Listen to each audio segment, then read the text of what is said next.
एकच त्यांना खाली कोलेस्ट्रॉल आणि त्याच्यावर काम करायचं होतं, पण सगळे प्रॉब्लेम सॉल्व्ह. जगता येतं की नाही? जगता येतं. स्वतः ठरवलं तर आणि स्वतः त्याच्यावर काम केलं तर. नाही केलं तर मग आपल्याला डॉक्टरांच्याकडे जावं लागतं आणि आपण सगळेजण खूप स्पेशल आहोत. कारण का? की आपल्याला आज डॉक्टर इथं तुम्ही बिघडायच्या आधीच कसं ओके राहायचं याच्यासाठी मार्गदर्शन करणार आहेत. जोरदार क्लॅपिंग करणार आहोत आपण डॉक्टर प्रसाद सरांसाठी. प्रसाद सरांचा पण एक्सपिरियन्स आपण उद्याला घेणार आहोत. कारण का? की आज एक्सपिरियन्स द्यायला वेळ नाहीये. आज टॉपिकच नाही तर मग पुढे जातं इथे टॉपिक. ओके. चलो जोरदार क्लॅप करू परत एकदा प्रसाद सरांसाठी. Continue. Sumit sir all mute टाका.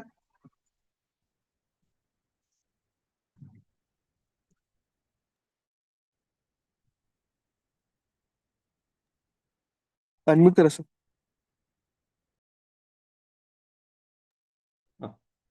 थँक्यू ताई. Thank you Sumit sir. तर ताई म्हटलंय पण एकच फक्त मी बोलतो की ज्यांच्या घरी त्यांचं मिस्टर डॉक्टर, ज्यांच्या घरी त्यांचा मुलगा डॉक्टर, अशा परिस्थितीत आम्ही दोघेही होतो आणि आमच्याकडे त्यावेळेला आमच्या हे सगळ्या गोष्टींसाठी आमच्याकडे ठोस उपाय पण नव्हता. तरी सुद्धा आम्ही त्याच्यावरती विश्वास ठेवत होतो आणि विश्वास न ठेवण्यामध्ये माझा खूप मोठा रोल होता. कारण माझ्याकडे येणाऱ्या प्रत्येक माणसाला मी सांगत होतो अशा पावडरी वगैरे खाऊन काय उपयोग होत नाही. पण ज्याच्यावरती माझ्यावरती वेळ आल्यानंतर मला समजलं की ह्याचं इम्पॉर्टन्स काय आहे. I lost 24 kgs. माझ्या ब्लड प्रेशरच्या गोळ्या बंद झाल्या. प्रसाद सर मला एकच प्रश्न विचारायचा आहे मध्येच. हा ताई. ओके. नेमकं का सांगत होता तुम्ही सगळ्यांना ही खायचं नाही असं काय घ्यायचं नाही म्हणून? मला या प्रश्नाचं उत्तरच कळना झालेले. आता माझ्या आणि डोक्यात आलं का सांगत असतील असं. टू बी फ्रँक, कुठल्याही गोष्टीला स्वतःच मेन एक्सपिरियन्स लागतो ते सगळ्यात महत्वाचं. आणि सगळ्यात महत्वाचं ट्रस्ट कधी निर्माण होतो? ज्यावेळेला आपण स्वतः त्यातून जातो त्यावेळेला 100% ट्रस्ट निर्माण होतो. आणि ह्याच्यामध्ये आल्यानंतर कारण ज्या वेळेला मी एक तासाचं टॉपिक घेतो रविवारी, ते झाल्यानंतर ताईंचा फोन येतो, एवढं तुम्ही अभ्यास केला असता कॉलेजला असताना तुम्ही 100% एमडी झाला असतं असं म्हणतात. कारण शेताची फॅमिलीमध्ये आल्यानंतर जे नॉलेज घ्यायची जी सवय लागली ना, ते इनफॅक्ट माझी आजी असू देत, माझी आई असू देत, माझे पप्पा असू देत, ते सांगत होते तुझं खरोखर डोकं आहे रे, जरा अभ्यास कर अभ्यास कर, असं जे म्हणत होते. पण त्यावेळेला ऐकत नव्हतो. पण कारण त्यावेळेला माझ्या आयुष्यात ताई नव्हत्या आणि ताई आत्ता आलेत. ताई ज्या वेळेला माझं चुकतं त्यावेळेला प्रत्येक वेळा मला करेक्शन केलं जातं. आणि सगळ्यात महत्वाचं आता जो नॉलेज घेऊन ह्या सगळ्या गोष्टी सांगण्याचं एक सवय लागली, त्याच्यामुळे ना माझं नॉलेज वाढलं, ट्रस्ट वाढला आणि ह्या सकत संतुलित आहाराचं नेमकं काय आहे हे कळालं. कारण लास्ट 10 इयर्स तो एक्सपिरियन्स आहे, ट्रेनिंग आहे, एवढ्या लोकांच्या मधला असलेला बदल आणि का बदल व्हायला लागले ह्याचं जो डीप नॉलेज घेतल्यानंतर एवढा ट्रस्ट वाढला. मेन थिंग ह्याच्याबद्दल तर आवाज येतोय माझा? येतोय. जरासं व्हिडिओ ऑफ करते की ते माझं इंटरनेट हे करायला लागले. हो चालेल. Okay, no problem. हा, तर ह्या ट्रस्ट निर्माण झाल्यानंतर सगळ्यात महत्वाचं, पूर्वी हा नव्हता ट्रस्ट. आणि शताशी फॅमिलीमध्ये आल्यानंतर इथल्या कोच लोकांनी म्हणजे ताई दादानी स्पेसिफिकली, मी शताशी फॅमिलीमध्ये आणि ट्रेनिंगमध्ये येण्याचं रिझन दादा आहे. दादा म्हटले, ते बरेच दिवस ताई म्हणतात ना, ताई दादा बरेच वेळेला म्हणतात की आमची कारणं सगळी संपून झाली तरी पण आम्ही जात नव्हतो. तसंच माझं घडलं होतं. आणि एक दिवशी म्हटलं आज डॉक्टर आज एक ट्रेनिंग आहे, तुम्हाला यायचं गरजेचं आहे. दादांना मी म्हटलो, दादा असं असं आहे. कारण सगळे संपली होती, ते ठोस कारण द्यायचं म्हटलं नेमकं रिझन नव्हतं.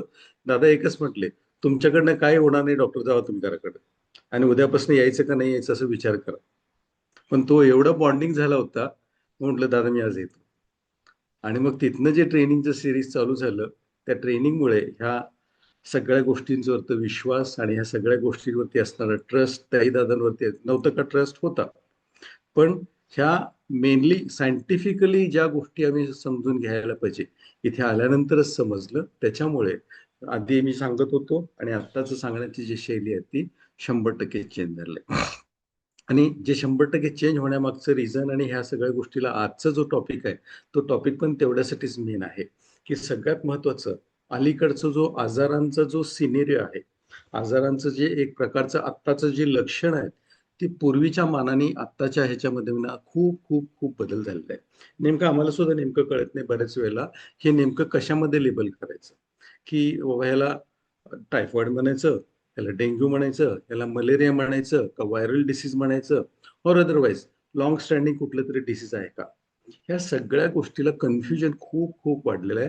ओनली फक्त थोडंसं आमचं एक्सपिरियन्स आहे, थोडंसं ह्या 30 वर्षाच्या एक्सपिरियन्समुळे थोडंसं डिफरेन्शिएट करायला थोडं सोपं जातं म्हटलं मी. खूप सोपं जातं का? बिलकुल नाही. It is very difficult to come to a conclusion at a first instance, कारण तशा पद्धतीचं सिनेरिओ चेंज व्हायला लागलाय. नेमकं जे आजार ज्या पद्धतीने असायला पाहिजे नसतच आहे. आत्ता कम्पॅरेटिव्हली भारतातले जे सिनियर आहेत त्याचं जर का बघायला लागलो, तर सगळ्या महत्वाचं अलीकडं भारतामध्ये ना, अलीकडच्या काळात संसर्गजन्य रोगांच्या पेक्षा जीवनशैलीशी निगडीत जे आजार आहेत, खूप खूप स्पीडने, प्रचंड स्पीडने वाढायला लागलेत. आता त्यातल्या त्यात सगळ्यात महत्वाचं म्हटलं तर आपण तर रोज कॉलवरती ऐकतच आहोत. डायबिटीज असू दे, ब्लड प्रेशर वाढलेलं असू दे, हा, उच्च रक्तदाब, लठ्ठपणा, हृदयविकाराचे वेगवेगळे आजार, परत मानसिक ताणतणाव, वेगवेगळ्या पद्धतीचे कॅन्सर, ह्या सगळ्या गोष्टींची जी इन्सिडेन्स पूर्वीच्या मानाने जे वाढायला लागले, हे खूप प्रचंड प्रचंड प्रमाणात वाढायला लागले. आता कम्पॅरेटिव्हली जर का इन्फेक्शियस डिसीजेस आणि जीवनशैलीशी निगडीत जर आजारांचं जर का थोडंसं आपण रेशो जर बघायला लागलो ना, भारतामध्ये अलीकडच्या काळात 60% डेथ्स ह्या इन्फेक्शियस डिसीजेसपेक्षा ह्या लॉंग स्टँडिंग डिसीजेसमुळे वाढायला लागले. आता इन्फेक्शियस डिसीजेस आणि थोडंसं त्याच्यामुळे जर का आपण जर बघायला लागलो, तर थोडंसं आपण जीवनशैलीशी निगडीत आजारांचं कुठले कुठले आजार आहेत, तर आपण थोडंसं त्याचा आढावा घेऊ. एक तर सगळ्यात महत्वाचा मधुमेह, भारत आपलं तर कॅपिटल होत चाललंय. उच्च रक्तदाब, प्रत्येक 4 माणसापैकी एकाला आता कुठल्या नाही कुठल्या तर हृदयाशी रिलेटेड आजार आहे. लठ्ठपणा तर मुलांच्या मध्ये, अडल्ट्समध्ये आणि इव्हन ओल्ड एजमध्ये पण आपल्याला दिसायला लागले. जीवनशैलीशी निगडीत कर्करोग म्हणजे जे कॅन्सरचे वेगवेगळ्या प्रमाण 100% वाढायला लागले. आणि ह्या सर्व ह्याच्यामुळे ना, आपलं स्ट्रोकचा प्रॉब्लेम असू दे, ह्या सगळ्या गोष्टी 100% वाढायला लागल्यात.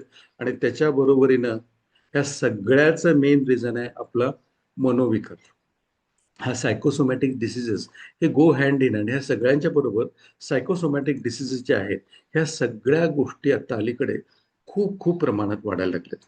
आता ह्याच्या अगेन्स्ट जर आपण बघायला गेलो, जे संसर्गजन्य रोगामध्ये कुठले कुठले येतात, और अदरवाईज जे कम्युनिकेशन डिसीज, और अदरवाईज इन्फेक्शियस डिसीजेस, ज्याच्यामध्ये सगळ्यात महत्वाचं आता अलीकडे जे डेंग्यू आणि मलेरियाचं प्रमाण वाढायला लागले, जे most of the times they cause deaths. हा, टीबी आहे का? आहे, पण खूप कम्पॅरेटिव्हली त्याचं प्रमाण खूप कमी झालेलं आहे. त्याच्यानंतर फ्लू आपण जे म्हणतो, ज्याला सहजासहजी त्या तापाचं रिझन सहजासहजी पटकन डिसाईड होत नाही. त्याच्यामुळे काय होतं की ह्या गोष्टीमुळे आपल्याला पटकन डायग्नोसिसला येतं. आता कोविडचं तर आपण बघितलंच, कारण हे डायग्नोसिस करणं खूप गेलं होतं आणि नेमकं त्याचे जे साईड इफेक्ट्स आहेत त्याचे, आता आपण त्याच्याशी side effects even after vaccination त्याचे साईड इफेक्टचे प्रचंड प्रमाणात आढळायला लागलेत. कारण वॅक्सिन आलं त्यावेळेला त्याचं ना, it came up very urgently आणि त्याचे स्टडीज फारसं झाल्या नव्हत्या. त्याच्यामुळे त्याचे साईड इफेक्ट्स असू देत, ज्या गोष्टी आपल्या शरीरावरती झाल्या त्याचं आपल्याला नेमकं कळालंच नव्हतं. आणि त्याचे जे साईड इफेक्ट्स आणि ह्या सगळ्या गोष्टीचं आत्ता it's a very emerging great problem. त्याच्यानंतर निमोनिया असू देत, अतिसार म्हणजे डिहायड्रेशन, और अदरवाईज लूज मोशन्स असू देत, ह्या सगळ्या गोष्टी इन्फेक्शियस डिसीजेसमध्ये मोडतात. आत्ता ह्याचं सिव्हिअरिटीचं म्हणजे ह्या दोन्हीचं तीव्रतेचं जर का आपण कम्पॅरिझन जर करायला लागलो ना, थोडंसं आपण त्याच्यावरती घेऊ, कारण आज नेमकं ताईंनी हा माझ्याकडे का सब्जेक्ट केला आणि आपण त्याच्यावरती का हायलाईट करायला पाहिजे. जीवनशैलीशी निगडीचे आजार ना साधारणतः आता 63% वाढले. 63% आणि 40% फक्त आपल्या रेग्युलर आजारांचे म्हणजे त्या सर्दी, ताप, खोकला, निमोनिया ह्या सगळ्या गोष्टींवर ते वाढायला लागले. आणि हे पूर्ण नंतर वाढू शकतं का? हो, 100% वाढू शकतं. बाय आपलं WHO रेशो आहे, बाय 2050 आपण जर का सहजासहजी प्रॉपर आपण स्वतःवरती वर्क करलो नाही, तर आपल्याला सगळ्याच गोष्टी खूप जड जाणार आहेत. सगळ्याच गोष्टी जड जाणार आहेत, कारण एखाद्या सर्दी खोकला जरी झालं, आपल्याकडे ठोस त्याच्याकडे उपाय नसणार आहे, कारण आपलं तेवढं शरीराचं प्रतिकार शक्तीचा जो अभाव असणार आहे तो वाढणार आहे. कधी 2050, पण 2050च्या आधी 63% आपल्याला ह्या जीवनशैलीशी निगडीत आजारांच्यामुळे आपलं मृत्यू होण्याची शक्यता आहे. त्यातल्या त्यात सगळ्यात महत्वाचं, पूर्वी जे संसर्गजन्य आजार जास्त होते का? होते, पण कम्पॅरेटिव्हली त्याचं ना त्या पद्धतीचं डायग्नोसिस ट्रीटमेंट होत नव्हतं, त्यामुळे त्यावेळेला मृत्यूचं प्रमाण होतं. आता डायबिटीज असू दे, ब्लड प्रेशर असू दे, कोलेस्ट्रॉल असू दे, कुठल्याही जीवनशैलीशी निगडीत आजार करायला, डायग्नोसिस करायला खूप सोपं जातं. आता म्हणतो डायबिटीस असू दे, ब्लड प्रेशर असू दे, ह्या सगळ्या गोष्टीचं तोच जो आपल्या शरीरामध्ये राहण्याचं कालावधी हे कित्येक वर्षापासून असू शकतो आणि त्याचं डायग्नोसिस करण्यासाठी आपण टेस्ट आहेत. कारण आपण प्री डायबेटिक स्टेज असू दे, ह्या सगळ्या गोष्टीला आता होण्याचं संभव आहे हे आपल्याला कळतं. पूर्वी या सगळ्या गोष्टी कळून घ्यायला उत्तर नव्हता. त्यामुळे त्यावेळेला इन्फेक्शियस डिसीजेसमुळे होण्याचं मृत्यूचं प्रमाण 100% जास्त होतं.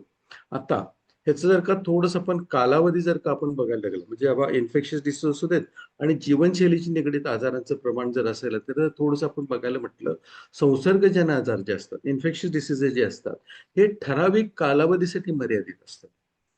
ठराविक कालावधीसाठी मर्यादित येतात की ते मग थोडे आठवड्यांपासून महिनो ह्या अशा पद्धतीचे त्याचा आजार असू शकतो. और अदरवाईज टीबीचं प्रमाण खूप कमी झालंय. मॅक्स टू मॅक्स ट्रीटमेंट 9 महिने ते 12 महिने असायचं. एक एकदा त्यावेळेला खूप असायचं की जे मेंदूशी निगडीत जर का टीबीचा आजार झाला, ज्यावेळेला एक एकदा दीड वर्षे त्यावेळेला औषधं घ्यावी लागायची. पण त्याला लिमिटेशन्स होते. त्याच्यानंतर तुमची औषधं, आपली औषधं ही 100% बंद व्हायचं. पण जीवनशैलीचे निगडीत आजार कधी सुरुवात होतो हे आपल्याला कळतच नाही.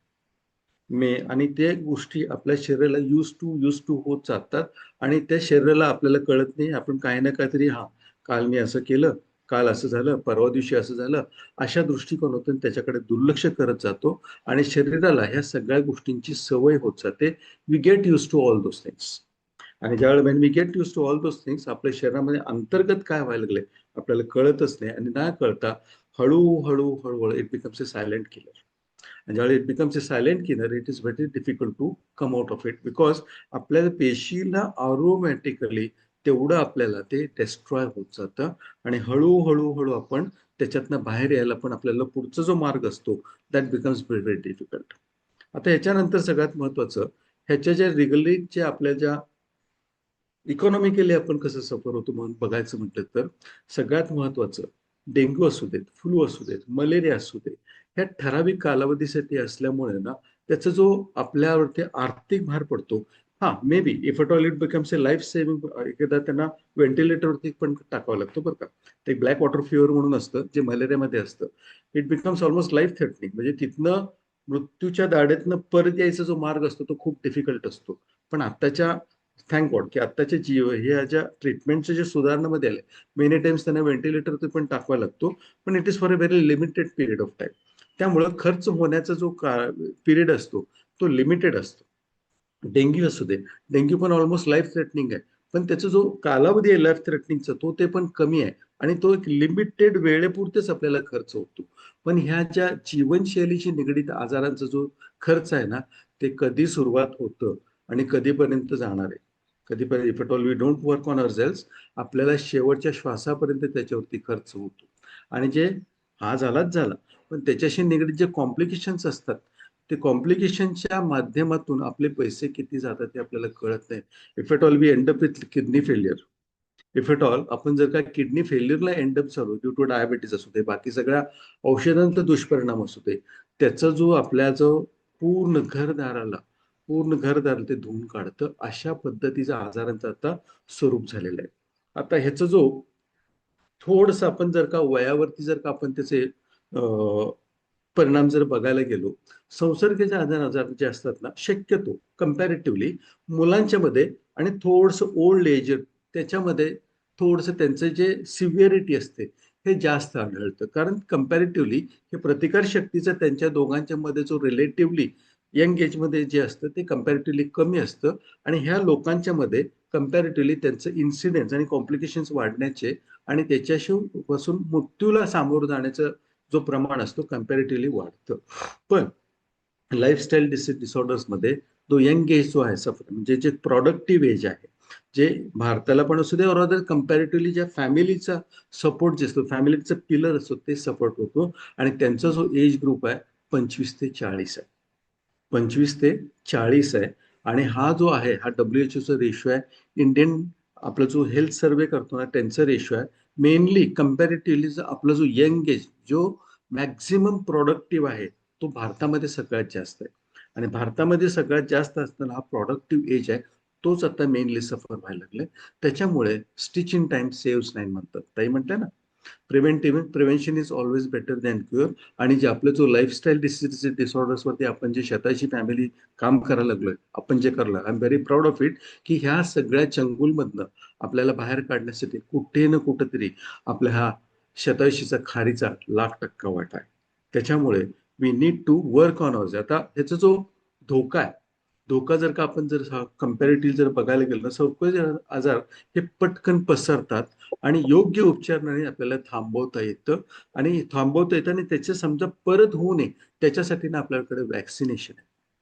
हा, आता अलीकडे बघा, if all you are travelling abroad, तुमचं त्या मुलाचं असू दे, स्टुडंटचं असू दे, त्याचं वॅक्सिनेशनची हिस्ट्री बघितली जातं. ज्यावेळेला कोविड झालं, कोविड नंतर तुमच्याकडनं if all you are travelling abroad, तुम्हाला जर का विजा पाहिजे असेल, तुमचं कोविडचं आपल्याला वॅक्सिनेशनचं सर्टिफिकेट दिल्याशिवाय आपल्याला विजा असू दे ह्या सगळ्या गोष्टी मिळत नव्हत्या. सो दॅट हे परत होऊ नये, if all I am travelling outside. आता ताई दादा ज्यावेळेला जर्मनीला अब्रॉड जाणार होते, सुनीता ताई ज्यावेळेला जाणार होत्या, वॅक्सिनेशन सर्टिफिकेट मिळाल्याशिवाय त्यांना विजा मिळाला नव्हता.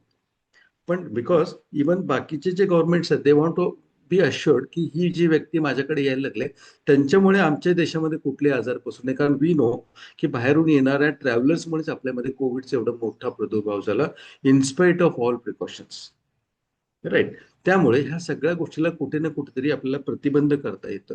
पण जीवनशैलीची निगडीचे आजार आहेत ना, हे हळूहळू हळू आपल्याला शरीरातला आतनं ना एक एक एक एक एक एक पेशी टू पेशी, पेशी टू पेशी, ऑर्गन टू ऑर्गन आपल्याला खोकला करत जातात. आणि हे खोकला कसं करत जातं ते आपल्याला माहीतच नसतं. आणि आपल्याला अवेअरनेसच होत नसतं की आतून आपलं किती बिघडायला लागले. आणि सगळ्यात महत्वाचं आपण काय म्हणतो माहितीये का, काल आम्ही एका हेल्थ सर्वे कॅम्पमध्ये एक व्यक्तीला मी भेटलो. शी वॉज अ लेडी. जवळजवळ माझ्या अंदाजाने त्या ताईंचं वय 50 to 54 होतं.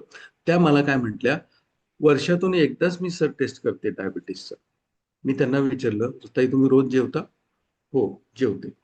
आणि मग रोज जेवलेलं अन्नाचं जे आहे, आणि ही शी वॉज अ प्रोफेशनल, एका चांगल्या कंपनीमध्ये तिने ऑफिसर होत्या. मग ताई तुम्ही रोजच्या रोज जेवलेलं अन्न साखरेमध्ये कन्वर्ट होते तुम्हाला माहिती आहे का? हो माहिती आहे. मग वर्षाला काय करतं?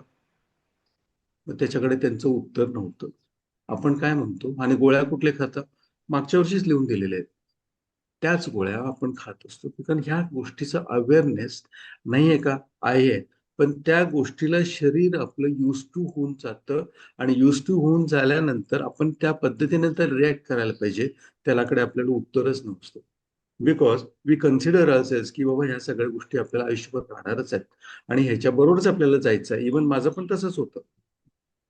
कारण आमचं सायन्स सांगत नाही, आमच्या जे स्टडीजमध्ये आले अशा गोष्टीला आपल्याकडे उत्तर नव्हतं. त्यामुळे ह्या सगळ्या गोष्टी होत चालल्यात. तर ह्या सगळ्या गोष्टीचं आपल्याकडे उत्तर आहे का? 100% आहे. कारण रोज आपल्याला ह्या सगळ्या गोष्टीचं आपल्याकडे 100% आपण स्वतःवरती कसं काम करायचं ह्या गोष्टीला आपल्याकडे रोज काही ना काहीतरी, इव्हन बोधकथेमध्ये सुद्धा आपल्याला सांगितलं जातं की आपण आपल्याकडे दुर्लक्ष का नाही करायचं आणि आपल्याला लोकांना का मदत करायला पाहिजे ह्याचं पण आपल्याकडे रोजच्या रोज सांगितलं जातं. मोर ऑफ आत्ताचा जो जीवनशैलीशी निगडीत मोर ऑफ आहे तो सायकोसोमॅटिक डिसीज आहे. सायकोसोमॅटिक डिसीजेस इव्हन मला असू शकतं का? असू शकतं. कारण ज्या ज्या वेळेला मायग्रेनसाठी आम्ही प्रभू सरांच्याकडे गेलो त्या वेळेला विचारायचे, तुझं डोकं दुखणं कधी चालू झालं?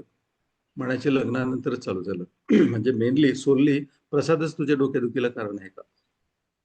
ऑफकोर्स होऊ शकतं. कारण ती जी व्यक्ती पूर्ण आपलं घर सोडून आलेली असते, she need to acclimatize to the new environment. हां, आता एन्व्हायरमेंटशी निगडीत आजार आहेत का? हां, आहेत. का? ते ऑल्सो सुद्धा आपल्या त्या ह्या सध्याच्या जीवनशैलीशी निगडीत आहेत. कारण आता कधी पाऊस येणार आहे, कधी थंडी पडणार आहे, कधी ऊन येणार आहे आणि हे सगळं एक्स्ट्रीम व्हायला लागलेत. आणि एक्स्ट्रीम व्हायला लागलेत त्याच्यामुळं जसं जगाचं मॅग्नेटिक फील्ड बदलतं, जसं जगाचं मॅग्नेटिक फील्ड बदलतं तसं आपल्या आतल्या शरीराचं पण चेंजेस होत जातात. आपण म्हणतो ना की अमावस्या, पौर्णिमेला ह्या गोष्टी आपल्याला जीवनशैलीची निगडीत आजाराबरोबर मानसिक आजार वाढायला लागलेत का? 100% वाढायला लागलेत.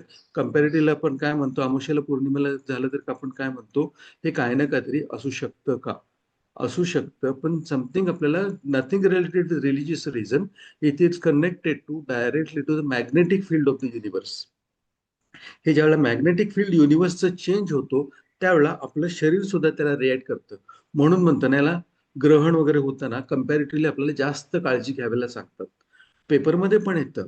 त्याला फक्त रिलिजियस टच दिलेलं असतं, कारण त्याला सायंटिफिक रिझन असतं. समथिंग मॅग्नेटिक फील्ड रिलेटेड त्याच्याशी जे एन्व्हायरमेंटमध्ये जे निगेटिव्ह इफेक्ट्स असतात, आरोग्याशी रिलेटेड, त्याच्यामुळे आपल्याला काळजी घेणं जास्त महत्वाचं असतं. आणि ह्या सगळ्या गोष्टीचं अवेअरनेस आपल्या ह्या कॉलवरती होत असतं, थँक्स टू शताशी फॅमिली, ज्याच्यामुळे माझ्या नॉलेजमध्ये खरोखर प्रचंड फरक पडला. आणि त्याच्यामुळे हा न्यूट्रिशनवरचा विश्वास, इथल्या कोचेसचा विश्वास, आणि सोलली खरोखर I am thankful, grateful to this शताशी फॅमिली आणि ताई दादा आणि इथले सगळे कोचेस, ट्रेनिंग्स, त्याच्यामुळे माझं नॉलेज वाढलं. आणि नॉलेज वाढल्यामुळे स्वतःवरती कसं काम करायचं कळालं. आणि ह्या सगळ्या गोष्टीला prevention is always better than cure. आणि स्टिच इन टाइम सेव्स 9, ह्या ज्या म्हणी आहेत त्याच्यावरती खूप विश्वास बसत गेला. कारण सुरुवातीला ज्यावेळी मी 6:15 ताईंचा क्लब असायचा ना, त्यावेळेला बाहेरच्या बाहेर मॅडमांना सोडायचो आणि बाहेरच्या बाहेर यायचो. कारण ताई आत या आणि या सगळ्या गोष्टी सुरुवात करा म्हटले, आणि मला त्याला नाही म्हणायचं अवघड जायचं, म्हणून बाहेरच्या बाहेरच जायचो. पण आता ताईदांना भेटल्याशिवाय करमत नाही, ताई दादाची बोलल्याशिवाय करमत नाही. ह्या स्टेजला आम्ही आलोय ओनली बिकॉज ऑफ दिस शतायशी फॅमिली. त्याच्यामुळे I am thanks to grateful to, जसं शतायशी फॅमिली म्हटले ना, तसंच आमची सुद्धा शतायशी फॅमिली आहे पूर्ण पूर्ण. कारण आमची मुलं जर ऐकली नाहीत, ताई दादांना फोन जातो, स्पेसिफिकली ताईंना फोन जातो, आणि ताईंना फोन केलेलं मुलांनाही माहीत नसतं, आणि तिथनं आमचे सगळे प्रॉब्लेम सॉल्व्ह होतात. थँक्यू शतायशी फॅमिली, थँक्यू ताई दादा, आणि थँक्यू ह्या सगळ्या इथल्या कोचेस, आणि सगळ्यात महत्त्वाचं एक्सपिरियन्सेस, ज्याच्यामुळे आम्हाला नॉलेज आलं की ह्या सगळ्या गोष्टी फक्त सकत संतुलित आहार घेतल्यामुळे आपण त्यांना we can keep at a बे अवे. बे अवे म्हणजे समुद्रकाठ आपण त्यांना पार करू शकतो. सो थँक्यू शतायशी फॅमिली, थँक्यू ताई दादा. चलो जोरदार क्लॅपिंग करणार आहोत आपण प्रसाद सरांसाठी. यांचा एक एक्सपिरियन्स सांगू का, की बाहेरच्या बाहेर सोडणार आणि जाणार, आणि बाहेरच्या बाहेर सोडणार, जाणार, आणि एकदा आत आले मस्तपैकी. का आले माहितीये? बायकोचं 3.5 किलो वजन कमी झालं होतं. बायकोचं 3.5 किलो वजन कमी झाल्यानंतर बरोबर आमच्या गेटच्या समोर येऊन सोडून 5 मिनिटं बोलत थांबले. तरी पण आम्ही म्हणना या की म्हणून आत. मग करणार काय? एक दिवस परत गेले, दुसऱ्या दिवशी परत तेवढाच वेळ थांबले. मग मला वाटायला लागलं बहुतेक यांना आत यायचंय. म्हटलं या की आमच्याकडे पाहुणचारला, नुसता फ्रेश एनर्जी ड्रिंक घेऊन जावा. मग मी एनर्जी ड्रिंक घेतो आणि मग छान पैकी वर्कआउट करतो. म्हटलं okay, no problem. Energy drink घ्यायला लागले, वर्कआउट करायला लागले, बायकोचं अजून छान वजन कमी व्हायला लागले, तेवढे यांचं होईना. मग हळूच म्हणायला लागले, मी आजपासून ताई शेक घ्यावं म्हणायला लागलो. म्हटलं ओके घ्या. म्हणजे काय माहितीये का, हळूहळू म्हणून मी आणि लवलेस आवळे सर त्याच्यासाठी सांगितलं तुमच्या कलानं घ्या म्हणून. कारण का माहितीये का, गरज गरज निर्माण व्हायला लागते. ट्रस्ट निर्माण झाल्याशिवाय गरज असते, पण ती आपल्याला भासत नाही, जाणवत नाही, कारण आपण ठरवत नाही म्हणा. आणि हळूहळू जो बदल झालाय ना, तो एवढा कन्सिस्टन्सी 10 वर्ष झाले, तरी पण घरातनं म्हणायला लागतं उठा आता, जावा पटकन घरला, आम्हाला जरा रेस्ट करू द्या, झोपू द्या, असं म्हणायला लागतं. एवढं त्या वास्तूशी, त्या जागेशी, त्या गोष्टींशी, त्या व्यक्तीशी, तेवढा रिझल्टशी कनेक्ट होतो आपण, आणि म्हणून हे पुढचं सगळं भेटतं. ओके, चलो जोरदार क्लॅपिंग करणार आहोत परत एकदा प्रसाद सरांसाठी. ड्रास्टिक चेंज होतो का? 100% होतो, पण कधी ठरवलं तर आणि केलं तर. खूप लोक स्वतःवर काम करायला लागलेत. Weight loss marathon, weight loss मॅरेथॉनचे ऑल पार्टिसिपंट, वेट लॉस मॅरेथॉनचे ऑल कोचेस, वेट लॉस मॅरेथॉनचं संध्याकाळी काल न झालेलं सेशन, कारण काही कारणास्तव झालेलं नाहीये, तर संध्याकाळचं सेशन या सगळ्यासाठी एकदा जोरदार क्लॅपिंग करू. Special clap Swati Jamdade madam, पण मला आज दिसलेच नाही. हँड पण त्यांचा आला नाही. काय माहिती आज जर इंटरनेटचा पाऊस आमच्याकडे खूप पडायला लागलाय, त्याच्यामुळे थोडाफार चॅलेंज असेल. ओके, त्यामुळे आज काय मला ऍड्रेस दिसला नाही त्यांचा, मी काय पोस्ट केलेलं नाही. त्यामुळे आपले फ्लायर सगळे आज ग्रुपवर शेअर होतील. ओके, उद्याला मस्तपैकी वैद्यताईंची बोधकथा आहे. सगळेच जण बोधकथेसाठी सांगा, बसवा लोकांना. ओके, आणि परवा दिवशी चलो मुंबई, सगळे मुंबईमध्ये आहे, सगळे 27 वाले मुंबईमध्ये आहेत. त्यामुळे मुंबईवाले थोडं थोडं थोडं थोडं लोकांना घेऊन त्या इव्हेंट मध्ये पोचा. सगळे भेटतायत पण, आणि छानपैकी हे फ्युअल आहे ना, हे स्वस्त पाडावं लागतं. खूप लोकांना असं वाटतं हे महाग आहे, पण महाग आहे म्हणून लांब राहण्यापेक्षा हे स्वस्त काय फ्री करता येतं.